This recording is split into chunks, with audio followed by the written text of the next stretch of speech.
tik susirinkom į šią salę, kad išklausyti filosofijos mokslų kandidato Arvydo Juozaičio paskaitos apie politinę kultūrą ir Lietuvą,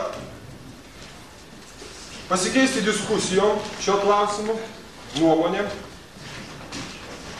gauti informaciją apie tik ką susikūrusi persitvarkymo sąjūdį Vilniuje. To sąjūdžio tarybos nariais yra konkrečiai Arvydas ir aš. Na ir galbūt kils noras Kaune organizuoti pirmąją to sąjūdžio rėmimo grupę. Tai yra jūsų valė. Mes to primesti negalime. Pradžioj noriu visus įspėti, draugiškai paprašyti, kad mes laikytumės šiandien labai konstruktyvaus dialogo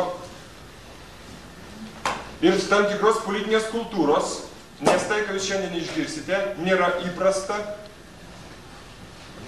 Tai galima pasakyti persitvarkymo dvasioje, tada dvasia Arvydas pasakos.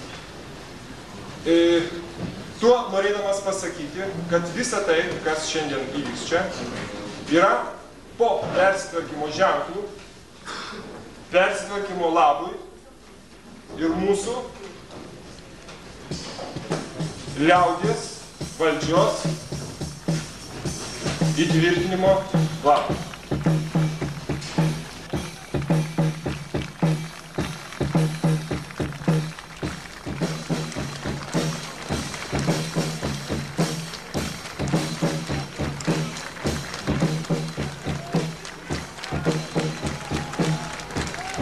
Tai tas momentas, apie kurį sakoma, kad sąjūdis kelia savo tikslą ginti realius lietuvių tautos interesus.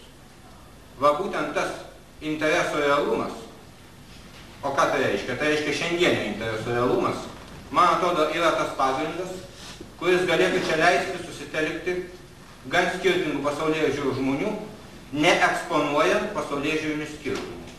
Kitaip sakant, dalyvavimas sąjūdyje niekam, manau, gal pritars ir čia sėdintis, nedraudžia užsiimti bet kokią kitokią veiklą, bet antra vertus, jinai neturi būti vedama turbūt to sąjūdžio vardu.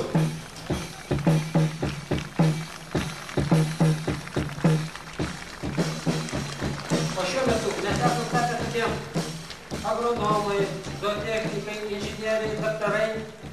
Mes matom, kad ten kažkas šluoja, mes matom, kad ten kažkas valdo. Mes užėmėm tokią irgi lentyną vieną. Labai liūdna lentyna. Tauta turi dirbti visus darbus. Mes vaiką auginam direktorių, ne vairuotojų. Nors reikia vaiką auginti žmogų, apskritai. Ir dabar mes nematome lietuvių lakūnų, lietuvių kariškių, lietuvių diplomatų, lietuvių dalimųjų plaukimo kapitonų jūreivių. Nematom lietuvių laivų. Mūsų tautinės savigarbos nebežeidžia tie užrašai ant laivų, kurie plaukė Klaipėdoje. Tai yra gėda tiesiog. Kai mes matom rusiškai užrašytą Žemaitę ar panašiai, nekalbant apie kitus pavadinimus. Mums yra gėda važinėti iš Kauno į Vilnių kasdieną ir girdėti amaliai.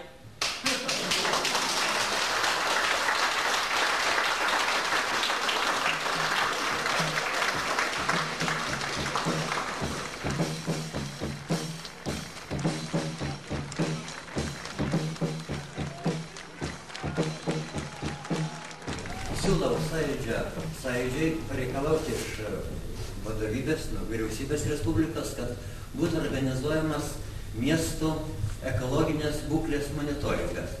Mes galų gale turim žinot, kas Kauno kiekvienam taške darosi.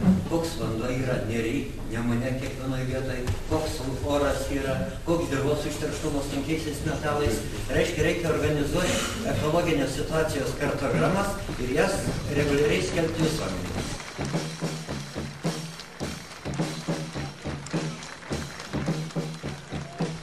Tūkstančiai čia, prie laisvės simbolio, atnešusių savo gedulą ir viltį, pabūkime rimtyje, pagerbkime visus, kurių Lietuva neteko. pirmą kartą suskambės laisvės varpas. Laisvės varpas skambės tamsoje. Klausykimės viltingai išgirsti vėl jį šviesioje, saulėtoje mūsų mylimos tėvynės padangėje.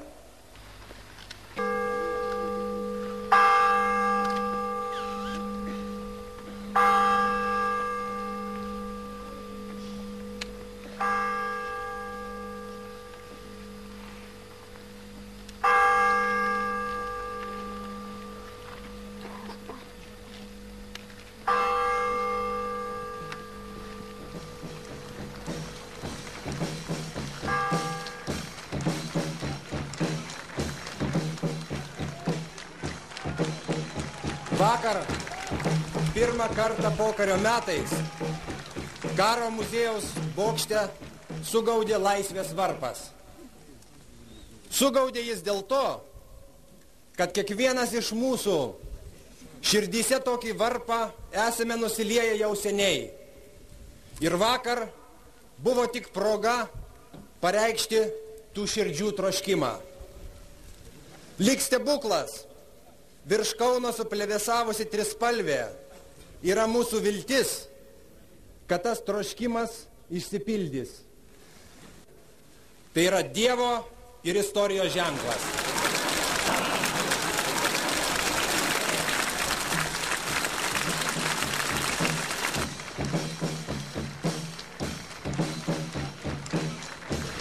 Dabar aš noriu pasakyti, dėl ko mes šitas informacinis pranešimas dėl to, kad norėjau su jumis pasitarti ir mūsų yra sumanyta būtent rinkti peticinę kampaniją, rengti būtent šios statybos atžvilgių.